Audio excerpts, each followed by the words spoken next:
নমস্কার, সকলকে স্বাগত আমার এই ছোট্ট একটা ইউটিউব চ্যানেলে। আমি হচ্ছি তোমাদের প্রিয় ড্রিম গার্ল। আজ আমার 15 days বিফোর বোর্ড এক্সামের 7 ডে, আর মাত্র 8 দিন আছে। আর আমার হাত পা ব্যথা, মানে এখনই আমার হাত পা কাঁপা শুরু হয়ে গেছে। Board exam, last board exam লাইফের। সো তোমাদের কেমন চলছে প্রিপারেশন, প্লিজ প্লিজ কমেন্ট বক্সে জানাও। আমার এক্সাম কিন্তু মানে আমি মনে হয় না 90% পেতে পারি। সিরিয়াসলি বলছি, আমার মনে হয় না আমি 90%ও পেতে পারি। তো ট্রাই করছি মানে নিজের 100% দেওয়ার। সো তোমরা কেমন দিচ্ছ সেটা প্লিজ কমেন্ট বক্সে জানিও। আমার চলছে মোটামুটি। তো চলো মর্নিং রুটিন শেয়ার করি। স্নান করা হয়ে গেছে, হাতে ব্রাশ আর কলগেটও নিয়ে নিয়েছি। এইবার দেখি আর কতক্ষণ করতে পারি। মানে ব্রাশ করাটা মানে কতদিন ধরে না দাঁতে অসম্ভব যন্ত্রণা হচ্ছে। মানে কিছু পেছনের দাঁতগুলো হয় না, আক্কেল দাঁত, ওগুলো বড় হচ্ছে। দ্যাটস ওয়াই দাঁতে অনেকটা ব্যথা ব্যথা শুরু হয়ে গেছে। সো চলো অন্যান্য কাজ করে নিই। আজ ব্রাশ করে এখন আমি আপাতত আমার চুলের পরিচর্যাটা করব, কারণ প্রয়োজন আছে চুলের পরিচর্যা করার। নয়তো আমার যা চুল আর কিছুদিন পর হয়তো চলেও যেতে পারে।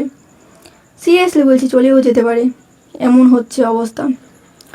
আর কি আর বলবো বলো, আমার যে অবস্থা হয়ে আছে, আমি একুলেও নি ওদুকুলেও নি, না না সুন্দর দেখতে, না ঠিকঠাক পড়াশোনাও করেছি লাইফে। সো ছাড়ো ওইসব কথা। আমি আমার হানি ওয়াটারটা নিয়ে নিয়েছি। হানি ওয়াটারটা নেওয়াটা প্রয়োজন, আগেই বলছি কেন। প্রথমত শীতকাল, একটা হানি ওয়াটার তোমার অনেক কিছু ঠিক করে দিতে পারে। সো দ্যাটস ওয়াই আমি বলছি, তোমরাও ট্রাই করো, তাই না? এই যে আমার পাড়ার কিছু অভদ্র ছেলে পুলেদের দেখো, এরা আমি আসলে এরা কোনো দিনও দেখি না যে এরা শান্তভাবে আছে, কিছু করছে, সবসময় ঝগড়া নিয়ে থাকে। তো চলো, আমি একটা ঝালমুড়ির দোকানে এসেছি। তো এখান থেকে কিছু ঝালমুড়ি খেয়ে তারপর বাড়ি যাব। আমি বেরিয়েছিলাম, মানে একটু হাঁটতে বেরিয়েছিলাম বাইরে। কী আর করবো, দুপুরবেলা ঠিক হেঁটে এসে মানে বিকেল 4টে বাজে। এখন 4টে বাজে তো জানোই, দুপুরে নয়তো বিকেলে আমি 1 গ্লাস করে ছাতুর শরবত খাই। এটা আমার অভ্যেসে পরিণত হয়েছে। তো আমিও নিলাম 1 গ্লাস ছাতুর শরবত। তোমরাও নেওয়ার চেষ্টা করো যদি পারো। তো এটা হয়ে যাওয়ার পর দেখি কি কি করা যায়। আর তো সবজি আছে কি না দেখি। হ্যাঁ, ভালোই সবজি আছে, মানে আমার চলে যাবে। দিদি কিছুটা সবজি টবজি খায় না। সো ওর জন্য অনেকটা মুশকিল হয়ে যায় আমার। সিরিয়াসলি বলছি, অনেকটা মুশকিল হয়ে যায়। সো আমি স্টার্ট করছি। অনেক কিছু আছে, ক্যাপসিকাম, টমেটো, গাজর হলে ভালো হতো। তো ফ্রিজে আমাদের যে ডোসা ব্যাটার হয় না, ডোসার ব্যাটারটা আমি বার করে নিয়েছি। এবার বার করে এটাকে জাস্ট আমি কিছুক্ষণ নাড়িয়ে চাড়িয়ে, অনেকক্ষণ নাড়াতে হবে যতক্ষণ না এটার ব্যাটারটা আরও থিক থেকে থোড়া মানে থিক, অনেকটা থিক আর একটু পাতলা হয়ে যায়। তো ভালোই চলছে। তো দেখলাম যে এখন ওইটার একটু মিনি ইডলি মেকারে আমি একটু তেল ঘষে, মানে টিস্যু পেপার দিয়ে তেল ঘষে, এবার মিনি ইডলি মেকারে আমি মোল্ডগুলো, মানে ইডলিটার যে বেসটা ওটা দিয়ে দেবো। তো এটা দিয়ে দিচ্ছি, এটা নর্মালভাবে করছি। নর্মাল সাদা ইডলি এটা আমার জন্য। আর আরেকভাবে বানাচ্ছি, ওটা আমার সিস্টারের জন্য। অবভিয়াসলি ও ও ইডলি খেতে খুবই মানে সাউথ ইন্ডিয়ান ডিশ খেতে ও অনেক ভালোবাসে, অনেক বলতে অনেক। এবার আমি প্রেশার কুকারে কিছুটা জল দিয়ে নিলাম। জল দিতেই হচ্ছে, নয়তো এভাবে আমার কাছে ইডলি মেকার নেই, আগেই বলে রেখেছি। সো এভাবেই করতে হচ্ছে।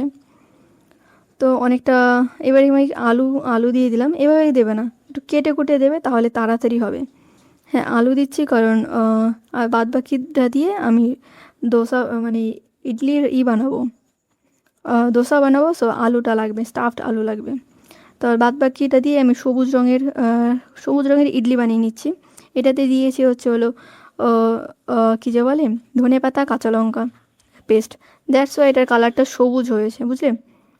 তো এটা করার পর আরও বাদ বাকি কী কী বানানো যায় সেগুলোও দেখে নিচ্ছি। তো চলো, তো এটাকেও আমি রেখে দিলাম। এইবার চলো দিদির টিফিনটা প্যাক করা যাক। তো দিয়ে দিচ্ছি হচ্ছে চাউমিন। এই চাউমিনটা আমি সকালে বানিয়েছিলাম, দিদি ব্রেকফাস্টে আজ চাউমিনই খেয়েছে। সো বুঝতেই পারছো, সকালে যখন চাউমিন খেয়েছে তো আর মনে হয় না বললো দুপুরেও ওটা নিয়ে যাবে, মানে দুপুরে নয় বিকালে। তো এটাকে আমি আবার গরম করেছি, এটা রাত্রে খাবেও, মানে রাত্রে না ঠিক এই 7টার দিকে খাবে। টিফিন টিফিন ব্রেক 7টা 8টার দিকে খাবে, অত রাত্রে খাবে না। ও আসবে রাত ঠিক 12টা 1টার দিকে, বা 2টোও বেজে যেতে পারে, ঠিক জানি না। ওর স্টার্ট হচ্ছে, মানে ওর ডিউটি স্টার্ট হচ্ছে বিকেল 4টা থেকে একদম রাত 1টা কি 2টো পর্যন্ত। আর আমি একটা আপেলকে অর্ধেক করে কেটে দিয়েছি, আর কলাটাকেও একটা কলাটাকে কেটে আমি দুভাগ করে দিয়েছি। হ্যাঁ, জায়গা অ্যাডজাস্ট করার জন্য, তাই না? তোমাদের কেমন মনে হচ্ছে? ভালো করেছি? আর হ্যাঁ, এই পেস্ট্রিটা দিয়ে দিচ্ছি আমি এখান থেকে, অর্ধেকটা আমি খেয়েছি, মানে অর্ধেকও না, অর্ধেকের 3 ভাগের 1 ভাগ আমি খেয়েছি, আর 2 ভাগ ওকে দিয়ে দিলাম। হ্যাঁ, যদিও পেস্ট্রিটা খুব একটা ভালো খেতে নয়, তবুও। আর মাউথ ফ্রেশনার আর কফি দিয়ে দিচ্ছি, যেটা খুবই প্রয়োজনীয় ওর জন্য, তাই নয়? তো এটাকে আমি লিডগুলো ঢেকে ওর বাক্সে ধরে দিচ্ছি। বেশিক্ষণ লাগবে না আমার আর। ওর আর আর কী কী আছে সেগুলো দেখতে বার করে দিই। আমাকে এখন পড়তে বসতে হচ্ছে। চলো, আমি আমার কোশ্চেন পেপার নিয়ে রেডি, এখন জাস্ট ফোকাস করতে হবে অনেকটা, আর খুব একটা টাইম নেই, তো লেটস গো।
তো আজকের জন্য এই পর্যন্তই, দেখা হবে অন্য কোনো ভিডিওতে। ততক্ষণের জন্য নমস্কার, নিজের খেয়াল রাখবে, আর best of luck for your better future. Bye by.